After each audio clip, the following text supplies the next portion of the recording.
My name is Katie Gaphart. I am the Executive Director of the Executive Branch Ethics Commission. I have with me today Michael Board, the Commission's General Counsel, and he's going to be doing a couple of slides in this presentation as well. And then our lobbyist coordinator is Jenny May, to my right. Miss May is probably very familiar to many of you. She has been the lobbyist coordinator for 23 years? A long time.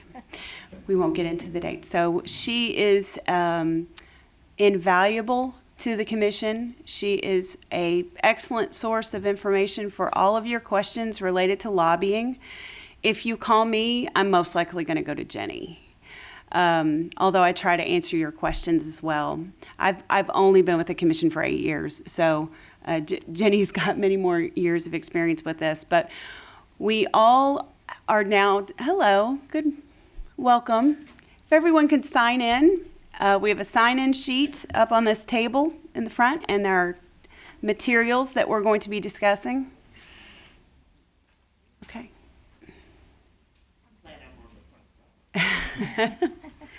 If anyone would like an electronic copy of the PowerPoint, please email myself or Jenny and we can get that to you.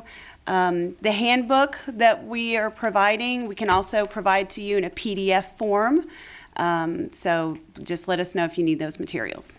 Okay, so I'm going to go ahead and start the training. Okay.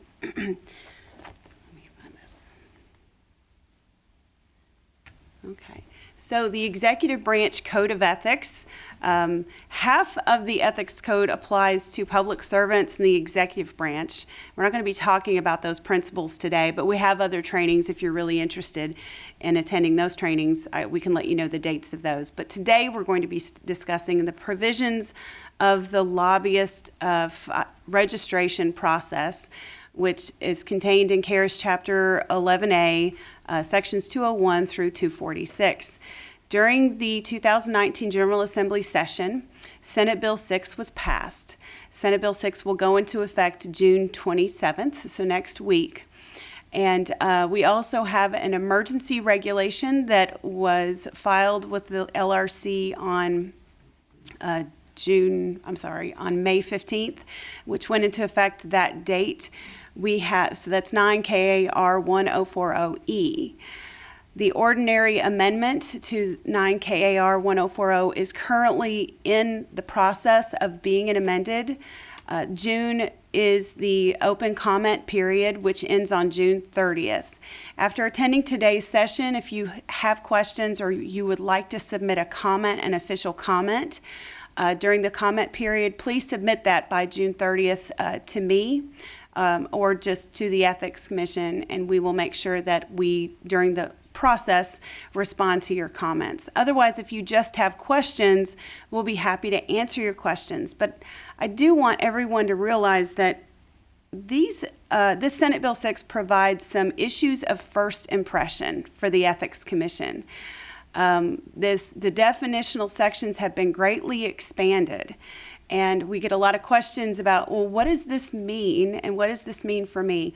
We are trying our best to answer the questions we can within the confines of the statutes and Senate Bill 6. This may require us to do future administrative regulations. We may have to issue advisory opinions further explaining this process. And frankly, I think we're going to be asking for future legislation to clarify some issues as well. So don't look at us as the enemy. We are your friends, and we are the government. We're here to help. So we want to make sure that you guys know the process, and we also are learning this new process as well. Now, if you are a legislative lobbyist and you will not be making any contacts to executive agency officials, you need to register with the Legislative Ethics Commission. We're not going to be discussing their process today. John Schaff is the executive director there. I'm sure many of you know him. And so if you're interested in that process, contact Legislative Ethics. If you're interested in learning about lobbying at the local level to county officials and city officials, go to the Department of Local Government's website. They have a list of all of the ethics ordinances for counties and cities on that website. So we're not going to be talking about that today. We're only interested if you're going to be making contacts to executive branch officials. So the recent legislation, Senate Bill 6, which goes into effect June 27th, made what we think may be some drastic changes to some definitional sections. So the changes were to the executive agency decision definition. Executive agency lobbyist, who that is, has been expanded. Executive agency lobbyist activity has been expanded as well. And then we used to have a term called substantial basis. Now it's called substantial issue. And I'm going to talk through each of the changes to those definitions. We also have changes to the registration statements, meaning all of the forms that you're used to filing, if you are one of our regular lobbyists, have been changed. And we're going to really go through those today, so hopefully you understand. There are now requirements that lobbyists have to disclose and list any compensation that was paid to them by their employers. They also have to provide a certification of compliance with KRS 11A 236, which is concerning the contingency fee prohibition, which also has been expanded. So, what is professional lobbying? Professional lobbying is any person who receives compensation for his or her efforts to influence legislators or executive agency decision makers on behalf of a client or an employer. If you're going to be lobbying executive branch agencies, we call you an executive agency lobbyist or an EAL. We use that term a lot, EAL. So what is executive agency lobbying? Anyone who is attempting, you don't have to be successful, just attempting to promote, and there may not be a lot of success, but anyone who's attempting to promote, oppose, or influence the outcome of an executive agency decision by making contacts to officials if the decision involves either the expenditure of state funds over $500 or, $5,000. Can we edit that? Or would financially impact the client. This is a major change, and I'm going to repeat this a couple of times so hopefully we'll understand it. It used to be you only had to register with the Executive Branch Ethics Commission if you were going to be making contacts concerning executive agency decisions that would result in the expenditure of state funds over $5,000. Now, we also have this added issue that if you're making contacts with executive branch officials that would affect your client, would financially impact your client. So I'm going to talk through that. So what is an executive agency decision? An executive agency decision means a decision of an executive agency regarding the expenditure of funds of the state with respect to the award of a contract, a grant, a lease, or a financial arrangement under which those funds are distributed. That is old language. What's new is this shall also include decisions made concerning the following. This is all new to us as well. Any decisions of executive agency officials concerning the parameters of RFIs or RFPs, the drafting, adopting, implementing a budget provision, administrative regulations or rules, an executive order, legislation or amendments thereto, or other public policy decisions. So to clarify what this means, let me tell you what it's not. If you are merely making contacts at a public hearing, you're just showing up at the public hearing to give a comment, you don't have to register with the Ethics Commission. If you're showing up at a legislative committee meeting and there may be executive agency officials appearing there, you don't have to register with the Ethics Commission. If you are going to an open meeting of a board or commission, and you may make comments at that meeting, you don't have to register with the Ethics Commission. What you do have to register for is if you're going to be making contacts with executive agency officials outside of those processes. You're trying to get private meetings, make private contacts with these executive agency officials outside of a public meeting. Now, who should register as an EAL? An executive agency lobbyist is any person who is engaged to influence executive agency decisions or to conduct executive agency lobbying activity by making contacts to agency officials as one of his or her main purposes regarding a substantial issue. What does all of that mean? Let's break this down by each term.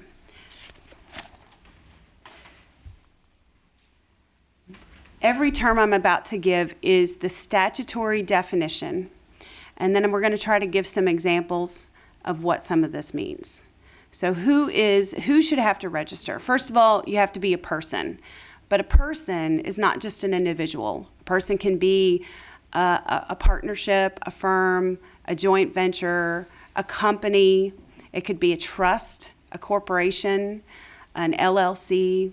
You can have an association, any kind of organization or group of persons acting in concert. Now, who has to register as an EAL? Well, it's a person who's engaged. What does engaged mean? Not you're about to be married. A person is engaged when you have made an arrangement whereby this individual, this person, will be employed or retained for compensation to act for or on behalf of an employer or a client, to influence executive agency decisions or to conduct executive agency lobbying activity. So I've already defined when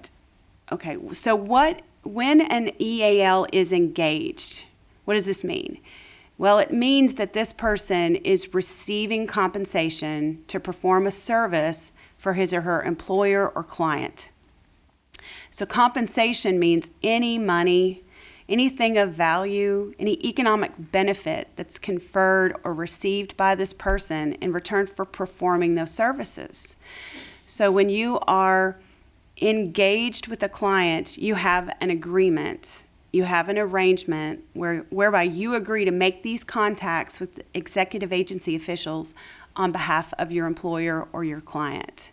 Now, contingency fee arrangements are strictly prohibited, and we are going to talk a lot about contingency fee arrangements and why they're so wrong. Okay. One of the main changes of Senate Bill 6 is going to be that EALs will have to now report this compensation that's paid to them by each employer.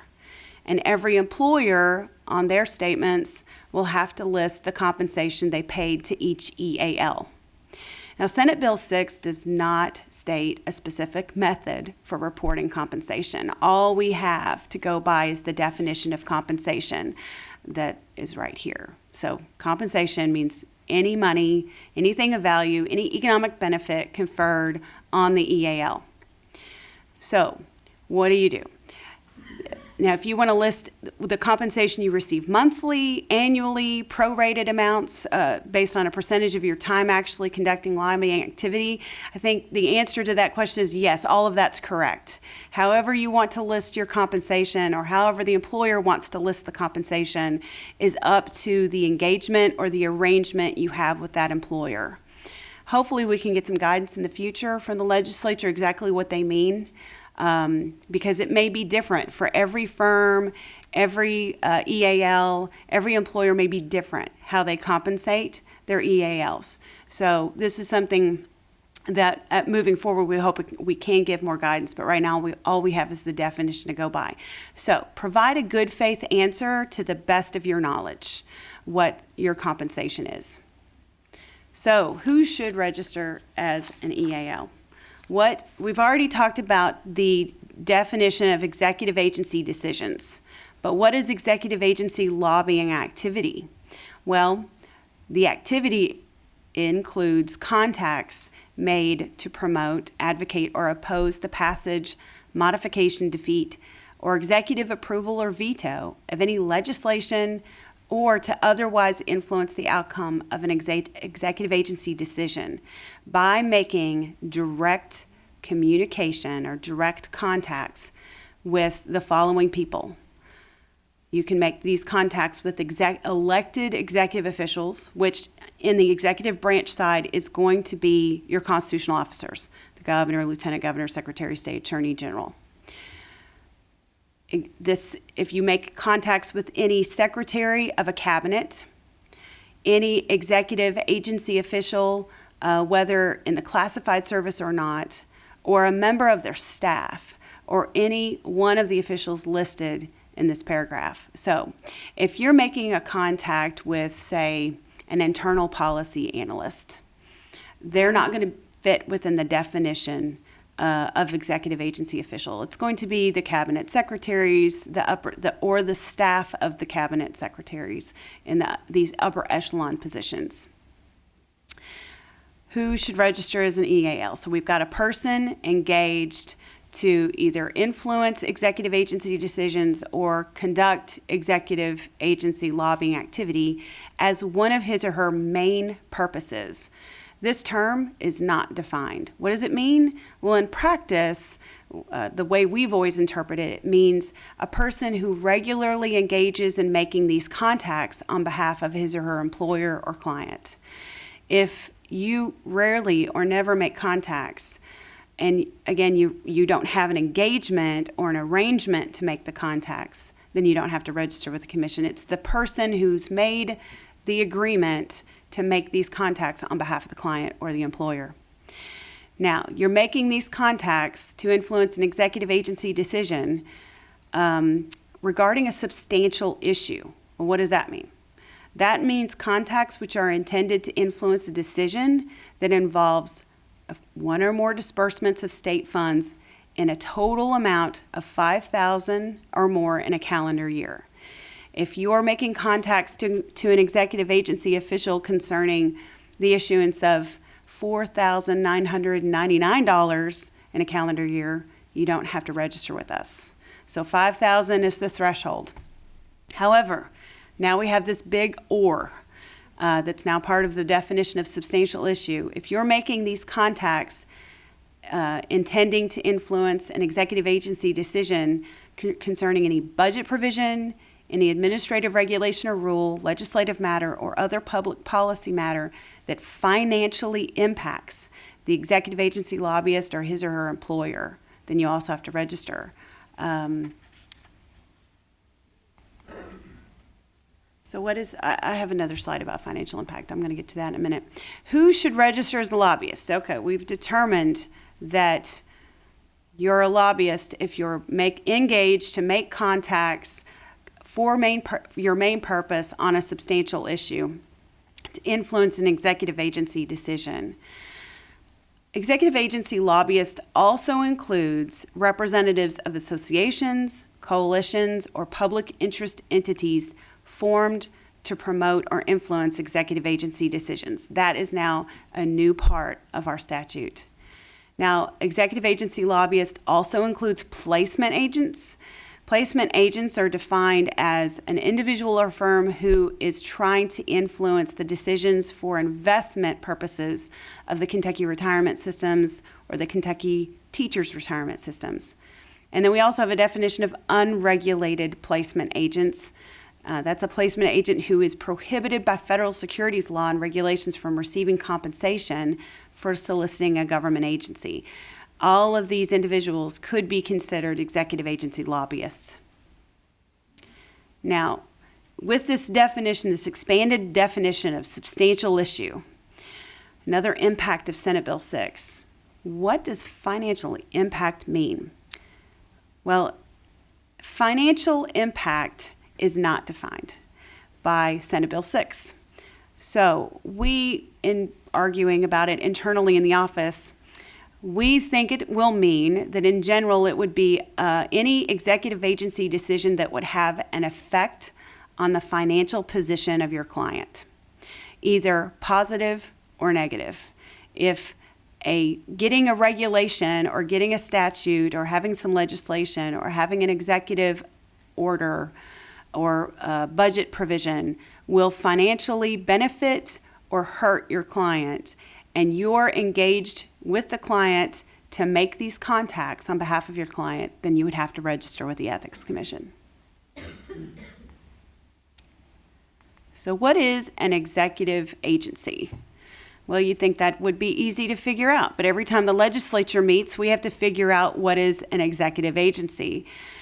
But for your purposes, any entity that is listed in KRS 12250 or any other state agency, department, board, or commission controlled or directed by an elected executive official, so that those constitutional officers, or otherwise subject to his or her authority. So there are some quasi-governmental corporations that are controlled by the governor because he appoints their boards. We've got some authorities out there, I think, like the Kentucky River Authority, that the governor appoints a majority of the members of the board. So there are some entities out there that may not be clearly executive branch entities, but would be covered by this definition. So executive agency does not include any court or the General Assembly, because, we've got 3 branches of government, so they're in different branches. Now, contacts that require filing with the Executive Branch Ethics Commission. We've talked a couple of times about elected executive officials. Of course, I've already covered the definition of who those are. Those are your constitutional officers. Then there's a definition of the staff of elected officials. Any employee of the office of the governor or any cabinet listed in KRS 12250 whose official duties are to formulate policy and who exercise administrative or supervisory authority or who authorize the expenditure of state funds. So it's going to be your upper management, major management personnel, the ones that have the ability to set policy or influence the policy of a state agency. Executive agency official is going to be any officer or employee of an executive agency whose principal duties are to formulate policy or to participate directly or indirectly in the preparation, review, or award of contracts, grants, leases, or other financial arrangements with an executive agency. I think a rule of thumb is anybody in a position that would have to file a statement of financial disclosure with the Ethics Commission. And we have a list of those in KRS 11A 010 paragraph 7, which is the definition of officer. That's KRS 11A 010 paragraph 7, which is the definition of officer, and those are major management personnel within the executive branch. So who is an employer of an EAL? An employer means any person who employs or engages an executive agency lobbyist. So again, that engagement is you're paying the executive agency lobbyist to make the contacts on behalf of the employer. For example, this could be the firm where the EAL works on a permanent basis, or it could be the client of the lobbyist. What is a real party in interest? Well, a real party in interest is any person or organization who the EAL works for, and they're acting on their behalf, if that person is not considered to be the employer. So if the person or business is not the employer, then they're the real party in interest. For example, you've got a corporation that ABC Corporation engages XYZ Consulting Company, and the consulting company in turn hires John Smith to influence decisions and conduct executive agency lobbying on behalf of ABC. John Smith is the EAL, XYZ is the employer, and ABC is the real party in interest. So who is exempt from filing?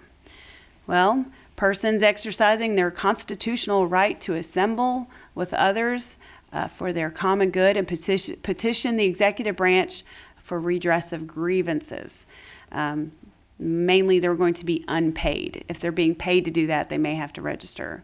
Unpaid lobbyists, of course, do not have to register with the Ethics Commission. So if you're a pro bono lobbyist, you do not have to register.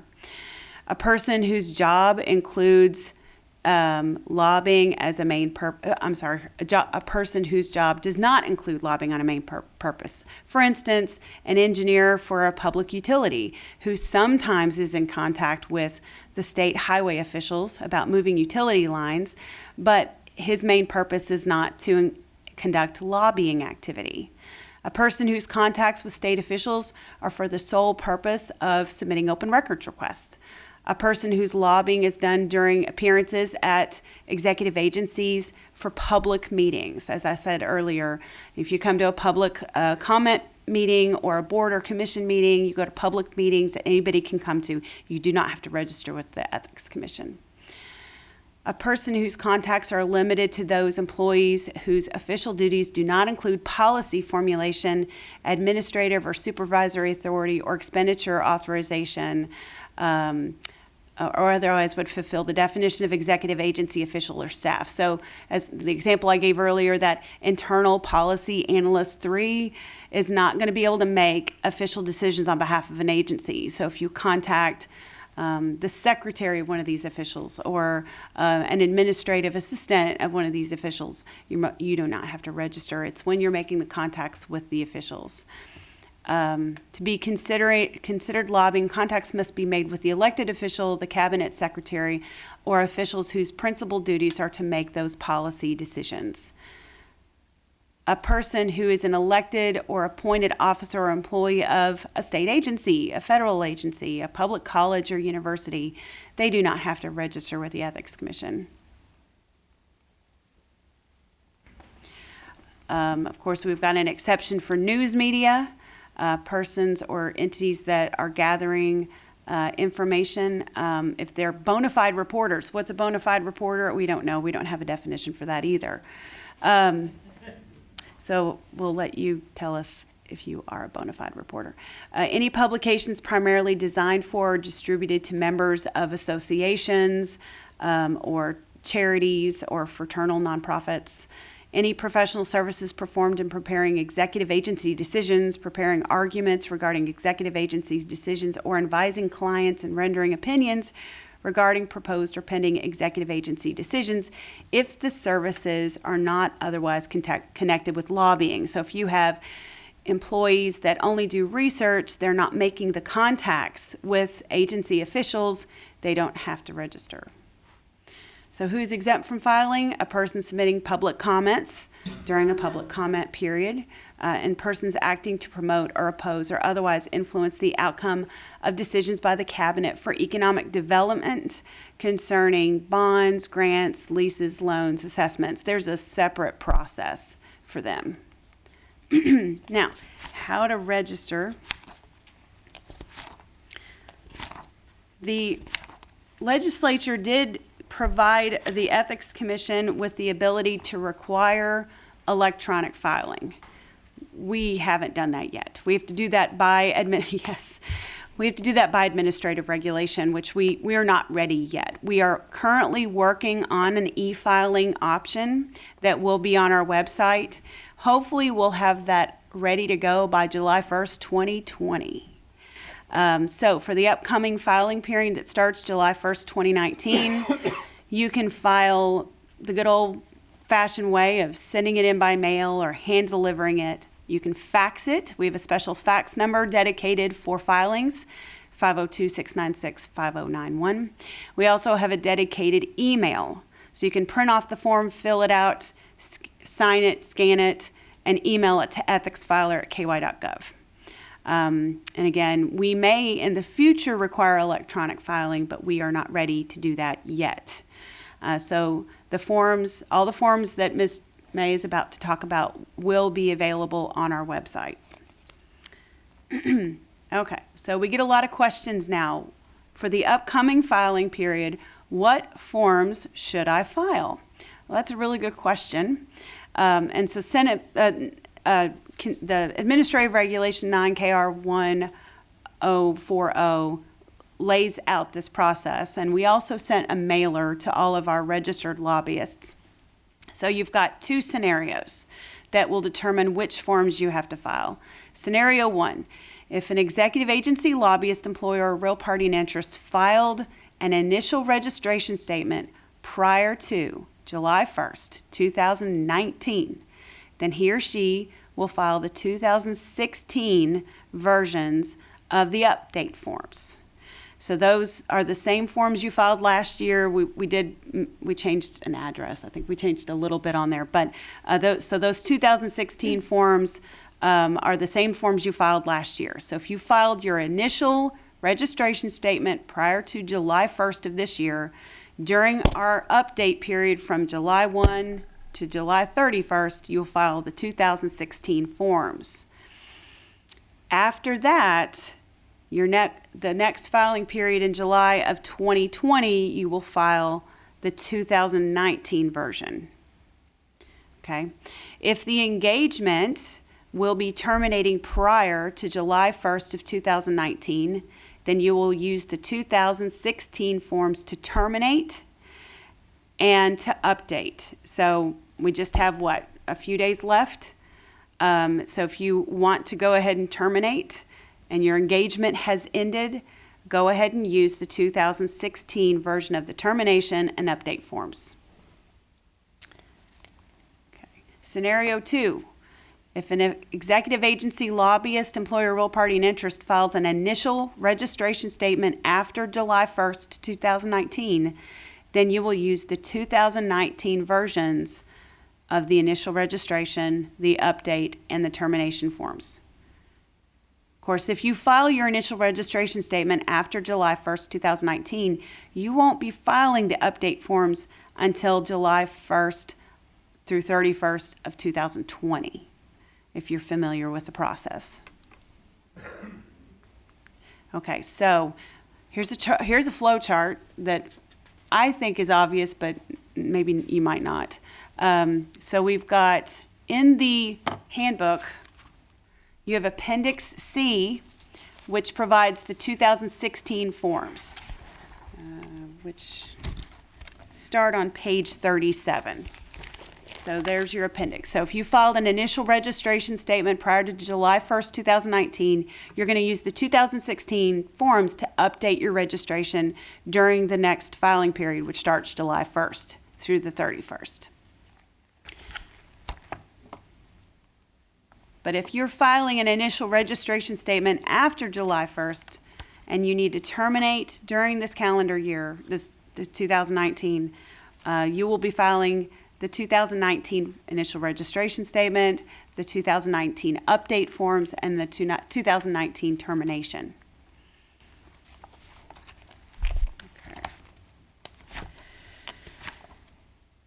Okay, so now I'm going to hand it over to Miss May, and she's going to talk about those forms and the filing process. Thanks.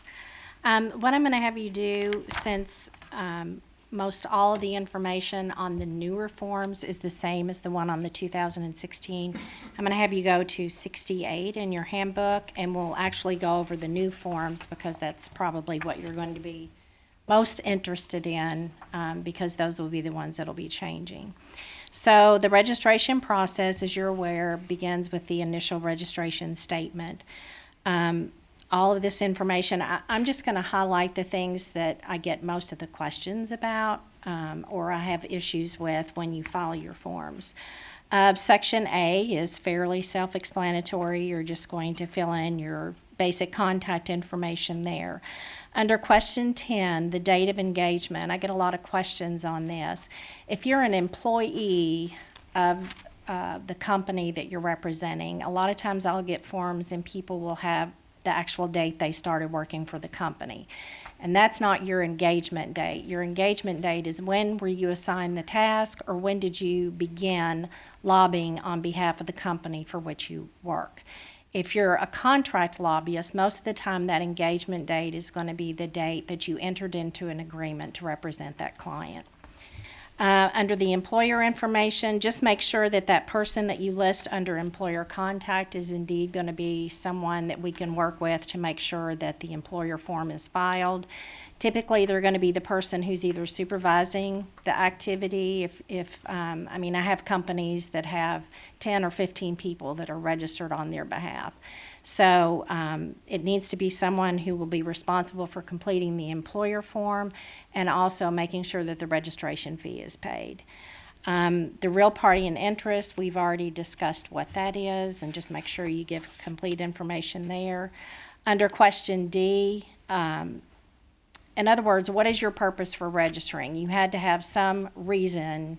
There's either an a piece of state business that you're trying to get, you're trying to influence a reg, you're trying to influence a policy.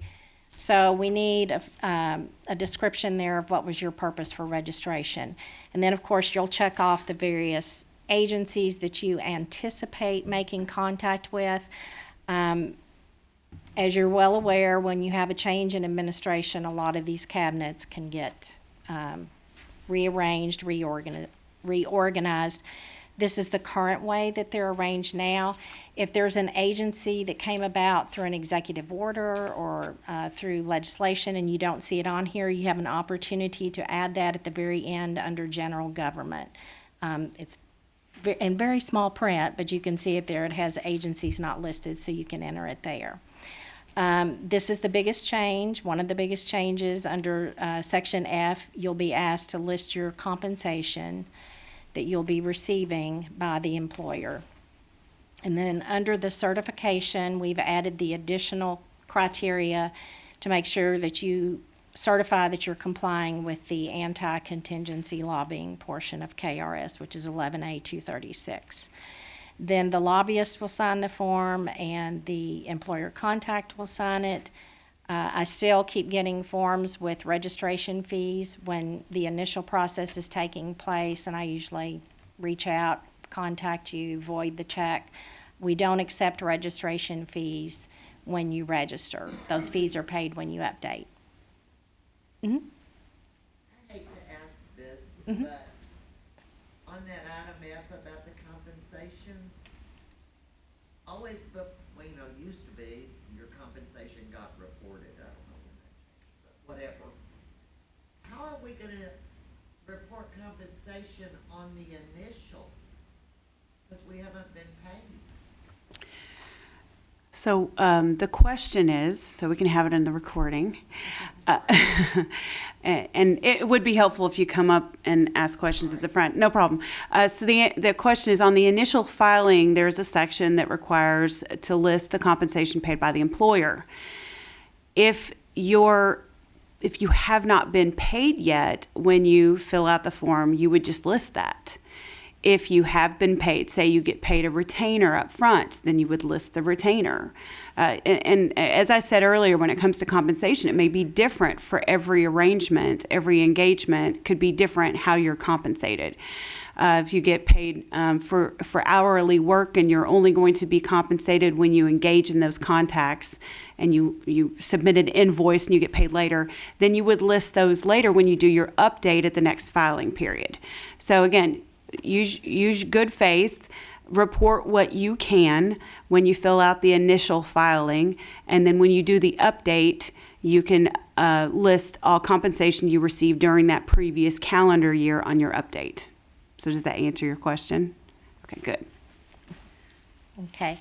Once we receive the initial registration statement, each lobbyist is sent a confirmation letter that you are indeed engaged. You're given information on what your requirements are now that you're registered going forward. And you also receive your registration card, which assigns you a lobbyist number that you'll use on all of your communication and your updates going forward. The employer is also sent a communication from our office saying that they have engaged a lobbyist. They also receive a list of all lobbyists that are registered on their behalf, and they also receive information on what their requirements are going forward. So once registered, you're required, I'm sorry, I'm going off the grid. The registration is valid, and I cannot emphasize this enough, and this is particularly true of contract lobbyists. Your registration is valid, and you are considered active, and so is your employer until you, the lobbyist, terminate that registration. A lot of times during the update period, I will get phone calls from employers that will say, "Why am I getting this? I haven't done any work in Kentucky for 2 years." And then I will reach out to the contract person and they will say, "Well, we just remained registered because we didn't know if something new would come up in the future." Please understand, if you remain registered on behalf of that employer or that client is active and they have to report and they have to pay the fee. So if there's a project or a piece of business that has concluded, my suggestion would be to go ahead and terminate out, and then if something else comes down the road later on, you can always re-register, and it saves some misunderstanding on the employer's part as to what their obligations are. We don't really have an official termination process for the employers and real parties. It's just a matter of if all lobbyists terminate for that employer or for that real party, then in effect, that employer and real party has terminated their registration. When we get into the update forms, you can see on each lobbyist form and the update for the employer, there's a place under the section that'll say that you're actually filing a final report. On an annual basis, each lobbyist, each employer, and each real party in interest is required to file an updated registration statement with us. And you're doing exactly what the title of that form says. You're updating all the original information that you gave us on your initial form, but you're also reporting any executive agency decisions you attempted to influence. You're reporting any expenditures, any financial transactions, and now, of course, you'll be reporting your compensation on the new 2019 forms. Reporting year runs, we operate on a state fiscal year from July 1 through June 30th. And if you think of all of your registration fees and the information that you provide on that report is retroactive. So if you think of your income taxes, you're reporting for the year that just concluded, and you're paying for the year that just concluded. So we don't collect the fees at the beginning of a reporting period, we collect them at the end. You have a month from July 1st through July the 31st. Each lobbyist and each employer and each real party receive a reminder notice. I usually mail those out the last week of June. To give you plenty of lead time to prepare your reports and get your fees in. Statements filed before July 1st are not really accepted. The idea there is if you have a reporting period that ends June the 30th, again, the income tax example, you can't file your income taxes on December the 15th. You have to wait till the year ends. You can go ahead and certainly start preparing them prior to that, but technically they should be submitted after July 1. So we'll go through the update statements which follow the initial form. The first one begins on page 74 for the lobbyist. Again, under general information, you're just providing any changes that you've had in business address. Please make sure to include an email address. That's very helpful. The type of report, you're doing a regular report if you're going to continue your registration. Amended statement, if after you've filed your report and you realize you may have omitted something that you should have included, you have an opportunity to amend your statement and correct the information. And just make sure that you include the period that you're amending the report for. And then the final update means you're terminating out. So you'll put that there. You'll include your termination date under question 4. All the rest of it is pretty, if you filled these out before, they're pretty self-explanatory. You are to report any executive agency decisions you attempted to influence, and I often tell people, I realize a year is a long time to try to keep up with all the things that you're doing. I've had people, for our purposes, it's the information that's important. I tell people, I have a engineering company that just attaches, it's obviously a record that they have kept in-house, either a spreadsheet or whatever, that they attach to the back of their form, and they log in every time they've made a contact, tried to influence something. So it doesn't necessarily have to fall in this space. It's the information that's important. That's what we want for transparency purposes.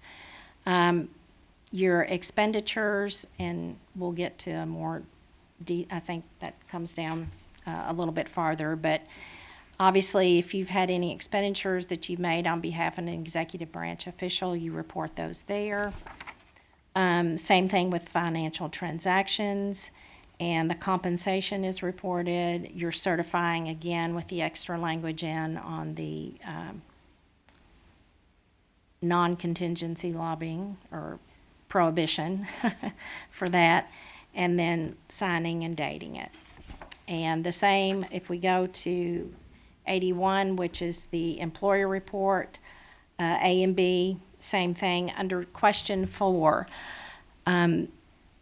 you have to have someone in that block. You wouldn't be updating if you didn't have lobbyists engaged. So please make sure that you list all active lobbyists, even if they terminated in the middle of the reporting period, they were still active at some point. So you need to list every person that was active, their registration number, and then this is where you will report as an employer the compensation paid to each lobbyist that was registered for you. Under question 5, if you terminate anyone, this is where you will report it. If you added a new lobbyist, you'll report it under question 5. And again, in the handbook and online, there's instructions that go question by question for each one of these forms. And the same is true for the real party. Let's see, that one is, well, I guess the next one on page 88 is what we call the combined form. And that form can only be filed under these conditions. You are the only lobbyist that's registered for the employer. You also listed yourself as the employer contact, and you have no expenditures or financial transactions to report.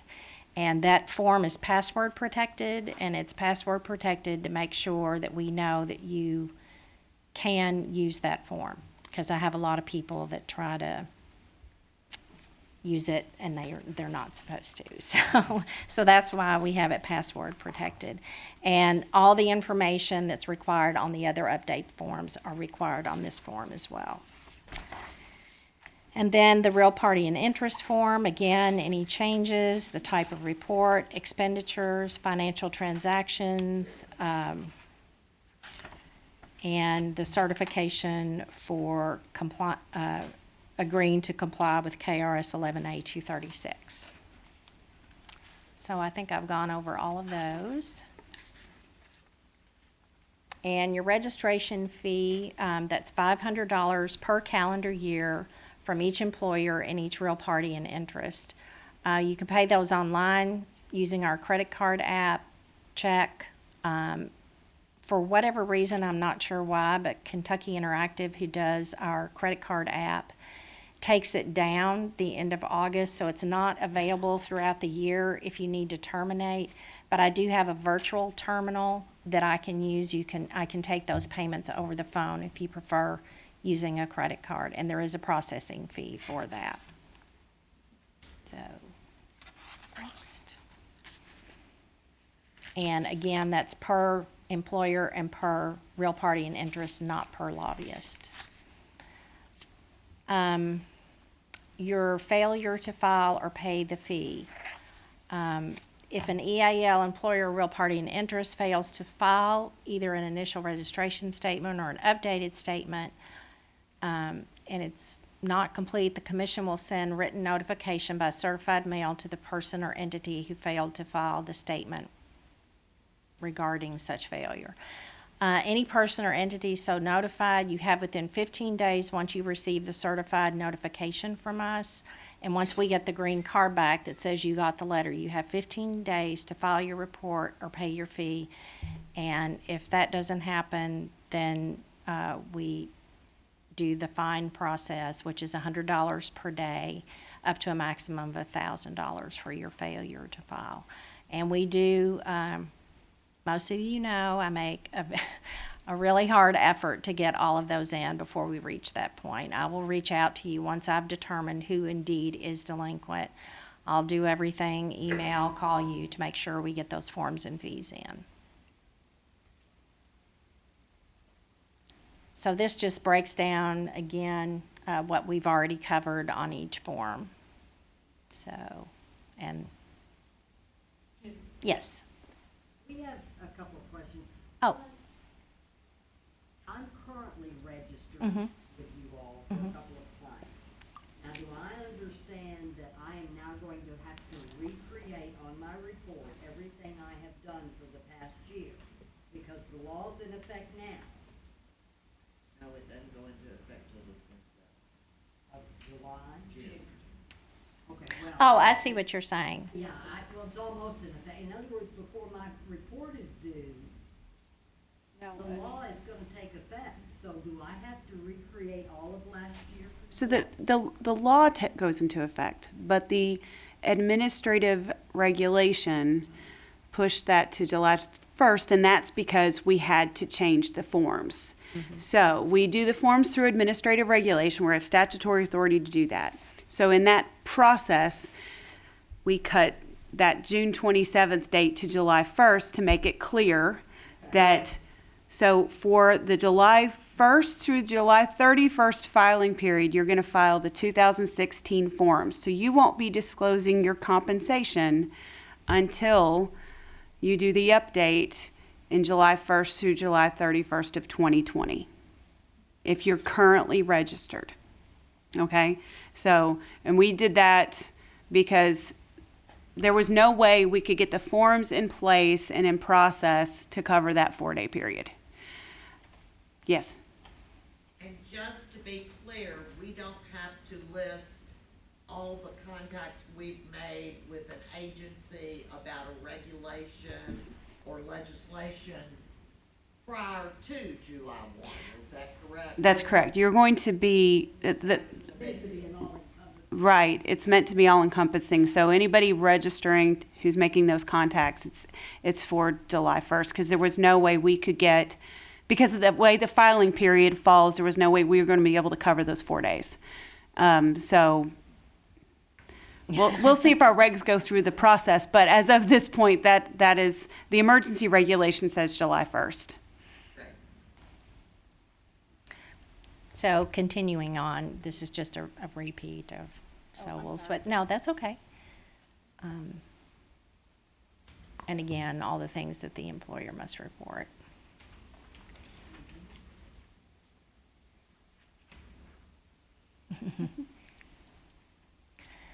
Okay, a financial transaction, that is a transaction or activity that's conducted or undertaken for profit and arises from the ownership or the joint ownership or part ownership in common of any real or personal property or any commercial or business enterprise of any form or nature between an executive agency lobbyist, his employer, real party in interest, or a member of the immediate family, and any executive agency employee, including elected and appointed officials, unless such transaction is available to the general public on the same terms.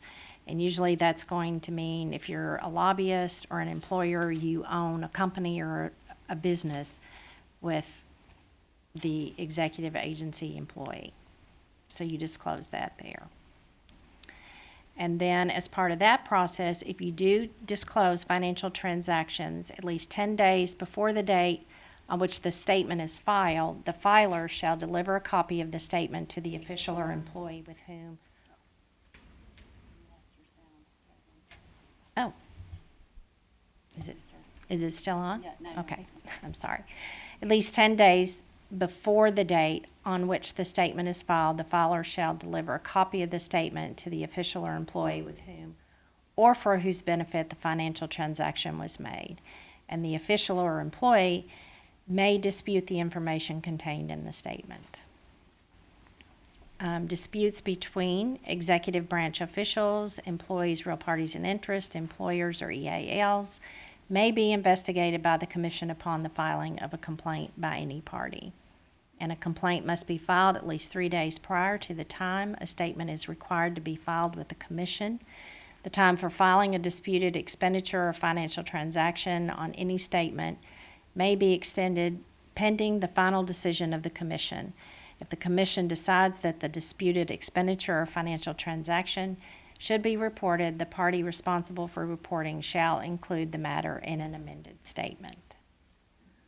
So that technically just means if there's a disagreement between the executive branch official and the EAL, employer, real party that filed the report, there's a process for handling that dispute. This just goes over, again, the combined statement that we went over earlier. And your termination on page 98, this has changed, and it includes, again, the compensation information. And on this, you would list your final compensation from the beginning of the reporting period through the date that you terminated. So if you had listed it on an annual basis, you would prorate it based on the months before your termination. You're required to notify the Commission within 30 days after the termination of an engagement.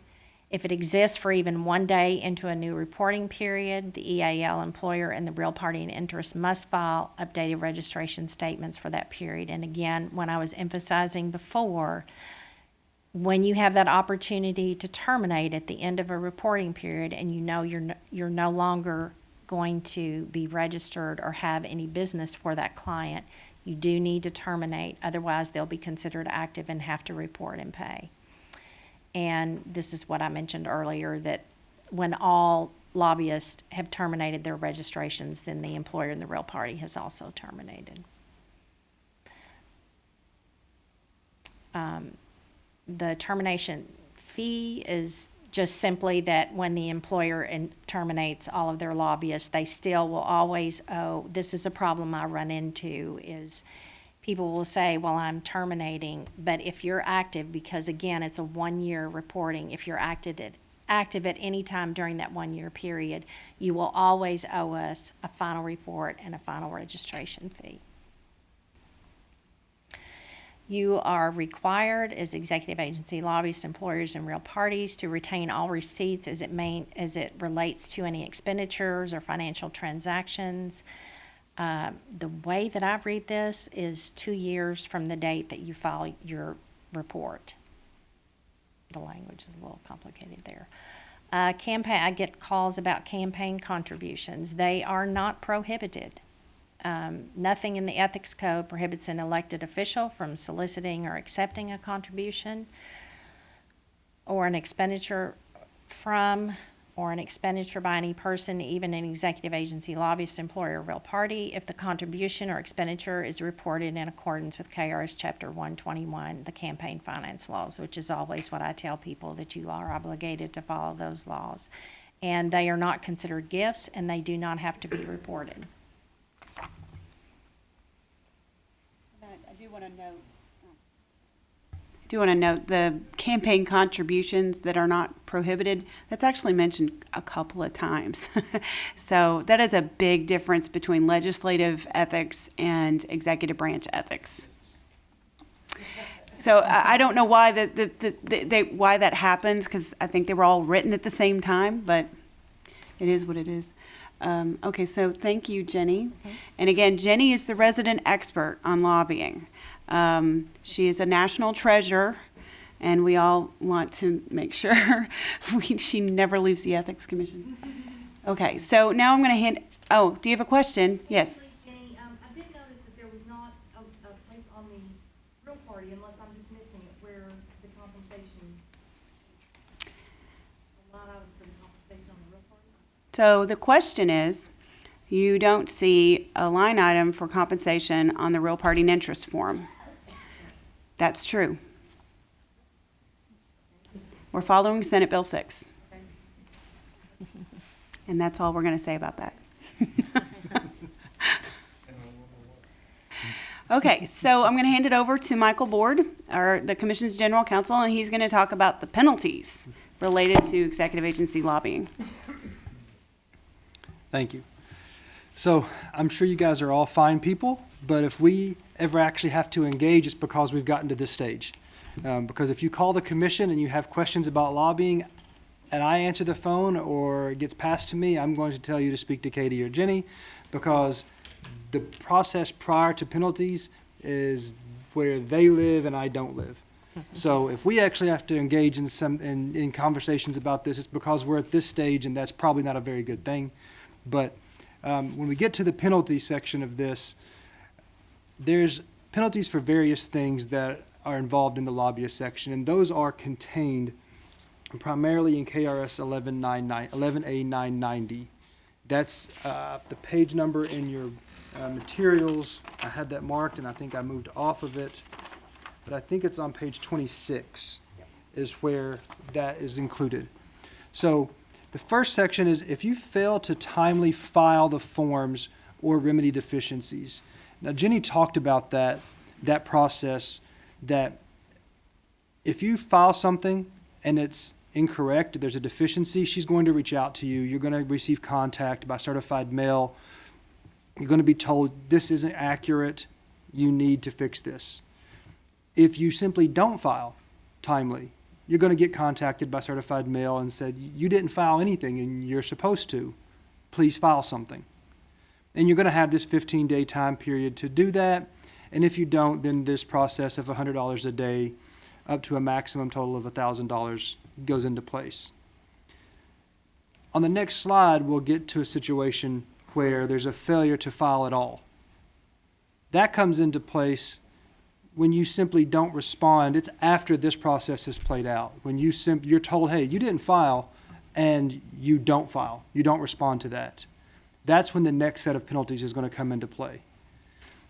So if you don't file timely, don't remedy deficiencies, there's the penalty that is laid out for that.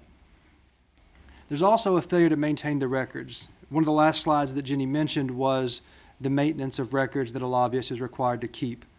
If you fail to do that, then you can see there on the slide what the penalty will be. The first violation, they'll be subject to a civil penalty not to exceed $5,000.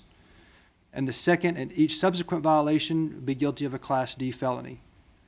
So please keep your records in place. Please retain those. We have a question over here. Yeah, is the term required records defined anywhere? What do you mean by that? Required records are going to be any of the records that you would use to support what you fill out in those forms. So that raises another nice question. If I'm Correct. reporting that I've been lobbying in June of 2019 on 9KAR010, you want it hourly, or do I just report that I did that during June, or days, or what specificity? Are you talking about when you report your compensation? No, Or- I'm talking about my executive branch lobbying activity. If I were lobbying on your reg and I came to your office and talked about your reg, do I report that I was there on such and such a date, or do I just report that I lobbied on that reg during the reporting period, or what do I do then? Okay, so if you're just appearing at a agency meeting, public comment period, you're not going to have to register. But if you're trying to make contacts outside of that process, and you're doing so because you've been engaged by a client or an employer to do it, so you're being paid to do that, then yes, you should keep track of the contacts, because you're going to need those then to fill out the form later when you do the update. Does that answer your question? Sort of, but I don't know what specificity. Do I say that I did that during June, or, a specified month, or should it be, how many contacts, how many phone calls, or, that, I'm not trying to be, No, I understand. Mhm. I'm just trying to figure out what level of reporting you're expecting. Right. Well, again, this is all kind of a learning experience for us too. Do you conduct lobbying activity regularly? Okay. So you do it now? What kind of records do you keep track of your contacts that you make? Keep, a good, I believe that the legislative branch reporting Right. Doesn't Right. ask you to say what you said to a particular legislator or particular agency official. It says, what bills did you lobby during the specified period? Jenny, do you want to approach this? Well, the question and what's required by statute says to list the specific, it says specific executive agency decisions you sought to influence during the reporting period. So I think that's fundamentally different than the legislative ethics. This is all fundamentally different, yes. I agree with that. It's fundamentally different than it was a few days ago. So it is kind of a sea change. But if you're making contacts about a regulation, then if you document that you made contacts with Bob Smith at XYZ agency about this cited regulation, I think that's sufficient. And the date you did so. And I understand you all didn't write this statute. Let me clarify. We did not write Senate Bill 6. No. Okay, did you have another question? Yeah, I'm Gay Dwyer. I know you didn't write Senate Bill 6. I appreciate you all trying to deal with it. But I want to follow up on what Prentice said. Because of the expansion of the definition of lobbying, I think a lot of us in the room are going to be dealing with state agencies on regulations. I'm in the midst of one now. It's before June 27th, so I don't have to worry about it. But I'm having contact with a commissioner on a daily basis over an extended period of time. So next year, if I have this kind of thing, is it going to be sufficient for me to report I have interacted with Commissioner X on this regulation, or am I going to have to list every day I talk to him? I wouldn't list every day. Right. We're looking for the specific decision. Decision. Right. The decision. So I don't need to worry about dates. I just need to worry about the decision and who I talk to. And Correct? Yes, and I think if you are approaching an executive agency official about a reg that's in process or a reg that you want to be changed, I think it would be, frankly, in my mind, sufficient just to state, during a month or a set of months. So if you make contacts between April and June, just put that. You don't have to put every single time you talk to them, but you made contacts during this time period with this official about this executive agency decision to try to influence them. So those are the keys. What we need to know: the decision that was trying to be influenced, and as close as you We can, contact. and who you contact. And if you want to give a general time frame, that's fine. Okay. While I'm here, may I ask one other question? Absolutely. We've got It's about the compensation, which I'm not worried about reporting at all. However, those of us who are registered with the legislative branch have seen that some of our friends in the media like to inflate numbers. Does Senate Bill 6 actually require both the lobbyist and the employer to report the compensation? Because I know if I'm paid $5,000 by Ellen Williams and I report it and Ellen reports it, it's going to show up in the paper as $10,000. okay. So all I can tell you is what Senate Bill 6 did. It required the reporting. I just didn't remember if it required the reporting by both. It requires the reporting of the compensation paid to each EAL by each employer. So it doesn't require that the EAL report the compensation? No, That, the EAL has to report the compensation paid to the EAL by the employer. okay, but it doesn't, because the form requires the employer to report it as well. The employer is reporting the compensation the employer paid to the EAL. Right, but my example is if $5,000 is paid from the employer to the EAL, It's gonna show up on the EAL form as $5,000. Yes. It's going to show up on the employer form as $5,000. And I'm just saying, given our experience with the legislative ethics branch, it will be reported in the press as $10,000. We can't control the media.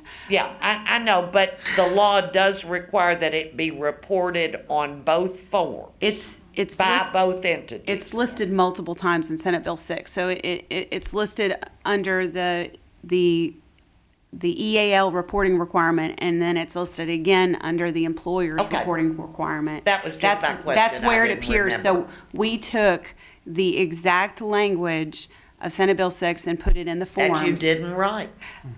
Correct. Okay, thank you. Hopefully, we'll get some clarification next session. Well, not special sessions, regular session. Okay, so any more questions? Okay, we're going to get back to Michael and, yes, another question. This is more of a comment. I have talked to some of my clients who actually came today to say, okay, I know you didn't realize this, but we're gonna have to register.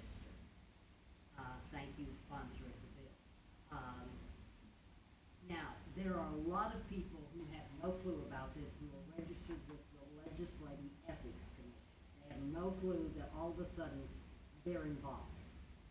Wouldn't it be a good idea to ask, for you all as a courtesy, to ask the Legislative Ethics Commission to send something out to all of their registered lobbyists to let them know what's going on before, you know, you have a whole bunch of people who are having to deal with this gentleman on your left? You know, I don't wanna have to deal with it. I hope I never meet him. He's really a nice person. Okay, so the question is, or the comment is, would we, as the Executive Branch Ethics Commission, reach out to the Legislative Ethics Commission, ask them to notify their registered lobbyists? And we'll be happy to. I mean, we talk with them often, and so I can see what they're willing to do, but there's no requirement that they do that. So, but I'm happy to reach out to them. We've been trying to publicize this as much as we can. So we will be doing more trainings. Just if you talk to other lobbyists, we were planning to do another training hopefully in August, once the reporting period is over, because we won't have time in July to do it. So we're hoping to get the word out more and more as we move forward. But we'll be happy to talk to legislative ethics too. Okay, so if you fail to maintain records, obviously there's a penalty there. They're also on the next slide.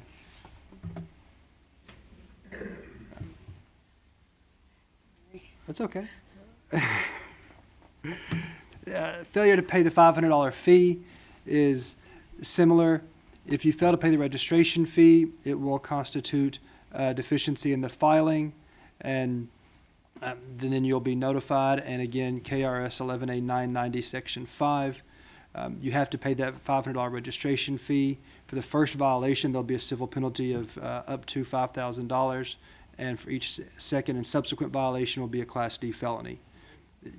Multiple opportunities to pay this fee. This isn't something that the commission jumps to immediately. There's, as everyone here that knows that's interacted with Jenny prior, there's ample opportunity and multiple opportunities to be contacted and said, hey, you forgot to do this. Please do this. If it's not done, then it's really on the person that's been contacted that you were given every opportunity and you just chose not to. Failure to file an initial registration. We've often said that this process, we don't know if someone is out there conducting executive agency lobbying activity. We can't know that until they tell us they're going to, or unless someone else tells us they are and they're not registered. We don't know everyone that's out there doing this. They have to tell us they're going to do it. It's a self-policing process. And so if someone fails to file this initial registration form, we might not know about it. So it is a stiff penalty for failing to file an initial registration form. But it should be, because you're on notice, you need to do this. You're going to engage in this conduct, and you're choosing not to file the form that's required and take part in this process. We'll talk about that in just a few more minutes, but we have a question, I believe. Just a comment. Okay. Does that apply to the employer or to the EAL?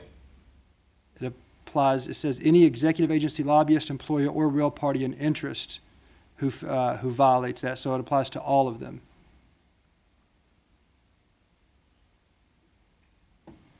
Because they all have to register, have to file the initial registration form.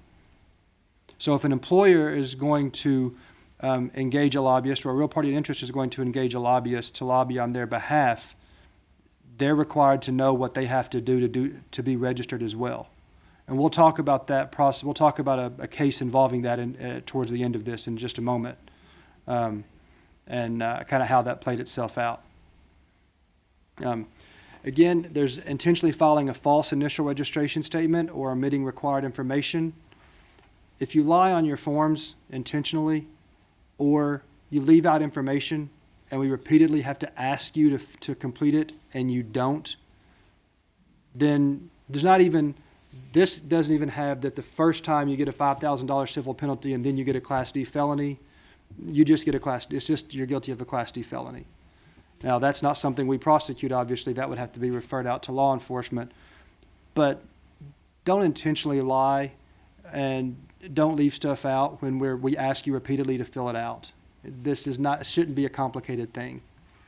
And the same thing below.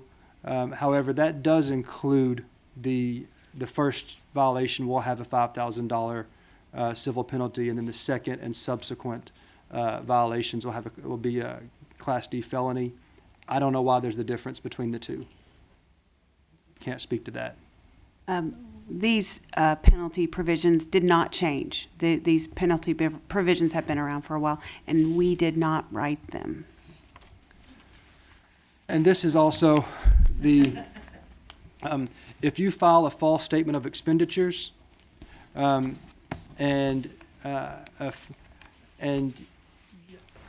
or details of a financial transaction, those things that involve the financial transaction with the executive agency official, you could be liable to any official or employee who sustains damage of the filing or publication of that statement. So there could be some civil liability in that if it's determined that that was a false statement. That's not a process that we would be involved in as the Ethics Commission, other than we do possess all those statements, but we wouldn't be involved in that process. That could be civil liability between you and the person who is involved in the subject of that transaction. This is something that is not part of from 11A 201 through 11A 246. This next provision is actually contained in KRS 11A 080 Section 5, and this is a new provision of 11A, that if the Commission determines that a violation of this chapter has occurred in a case involving a contract with state government, the Secretary of the Finance and Administration Cabinet may void any contract related to that case. So that is a new provision that has been added to this. So contingency arrangements are prohibited. Ms. Jenny said this repeatedly. It's been all throughout this. They are strictly prohibited.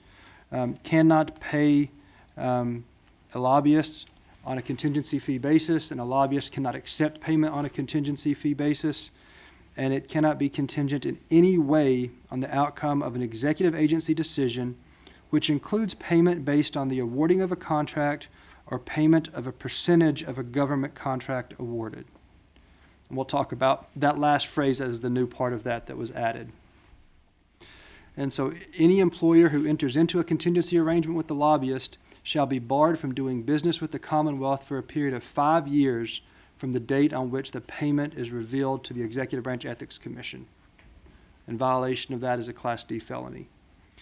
The Finance and Administration Cabinet also now has a form that they require people who receive contracts on behalf of the state, or even going to bid on contracts on behalf of the state, they have a form that they require these people, these companies to attest that they have not violated KRS 11A 236, the contingency fee provision, in the past 10 years. And I want to be clear, there's a distinction between attesting that you haven't violated it and that the Ethics Commission has not found you to have violated it. Just because the Ethics Commission hasn't found you to have done it doesn't mean that you haven't actually done it. So enforcement of that is with the Finance and Administration Cabinet, but they do now require that form, that attestation to be signed by people who are going to submit our RFPs. So that came to our attention earlier this year. What's that? Submit a bid to an RFP. Yeah, submit a bid to an RFP. So on contingency fees, probably everyone in the room is familiar with the players listed here in this case. This case came to the commission. We did an investigation and ultimately ended up with charges and settlements with, I believe, all three of these individuals, although one of them was before I worked there. But details of this, Mr. Longmire, his positions there. Mr. Sullivan was a lobbyist, was lobbying on behalf of the company, CCMSI, in order to get a contract with the state, with the Personnel Cabinet, of which Longmire is the former secretary. And there are, if you followed any of this stuff in the news, you know that Mr. Sullivan paid Mr. Longmire. There were meetings in parking lots where envelopes full of cash exchanged hands. And Mr. Longmire is in federal prison, and Mr. Sullivan is now in federal prison as well for some of this behavior. So CCMSI is a company. They're not based here in Kentucky. They're from out of state, but they wanted some help getting a state contract here with the Personnel Cabinet. They enlisted Mr. Sullivan to assist them with that, and neither one of them registered with the state, with the Ethics Commission, for 10 years. Mr. Sullivan was doing this on their behalf for 10 years and being paid for 10 years to do this, and CCMSI held the state contract for that long and never registered with the Ethics Commission. So, and the whole time this was going on, not only did they fail to file their registration statements and their updated statements and all these things, CCMSI was also paying Mr. Sullivan on a contingency fee basis. So there was a lot of things going on here that were wrong with this case. The CCMSI had the contract to be the third-party administrator of workers' claims matters for the state, and the way their agreement with Mr. Sullivan was their volume of work for the state and the amount of money they made from the state every year fluctuated because they never knew how many claims they would actually have to adjust and they would have to deal with. It went up and down every year. They paid Mr. Sullivan a percentage of that, of what they made that every year on the contract. And so that additional language you saw back on a couple of slides ago, which includes payment based on the awarding of a contract or payment of a percentage of a government contract awarded. That added language was specific from this case. I don't think that was necessary. I think the phrasing above that was original language, contingent in any way. I think contingent in any way, any being an absolute term, covered this situation already. But this makes it clear there's no way anyone can argue about that. It just puts it to bed automatically. So that's what they did. And so the outcome of this, CCMSI, we charged them with violations of the ethics code involving failing to register and paying a lobbyist on a contingency basis. They settled with the commission and paid a $50,000 civil penalty for this behavior. Mr. Sullivan also was charged with failing to register and receiving a contingency fee, and he paid a $15,000 penalty. We took into account on that penalty that he was also serving, going to federal prison for 30 months, and was also paying $25,000 in federal criminal penalties. And so we took that into account when we were setting that penalty amount. And so that case resolved, I believe, in March. At our March commission meeting, that case was resolved. So that's that case study on involving contingency fees. Mr. Longmire was also charged and settled with the commission, but it was before my time. Thank you, Michael. Thank you, Michael. So that is the end of our training. Before we end, I did want to inform you that the commission, every time it meets, and the next meeting is July 16th, issues advisory opinions. If you would like to get an advisory opinion about this process or any questions related to it, you can submit your request 2 weeks before the commission's scheduled meeting. Submit it in writing. You can submit it straight to me or straight to the Ethics Commission. Our advisory opinion process is an open process, so I would work on a draft, show you the draft, so you can see what I'm going to recommend to the commission. You can appear at the commission and make a comment about that to the commission. And before we issue advisory opinions, we have a searchable database on our website of all of our advisory opinions, so you can go look at opinions the commission has issued in the past. However, use caution in reviewing any opinions about the lobbyist filing process because it has changed, obviously. And so any advisory opinions issued before may not apply to your individual situation. Thank you so much, and thank you, Jenny and Michael, and let us know if you have any questions.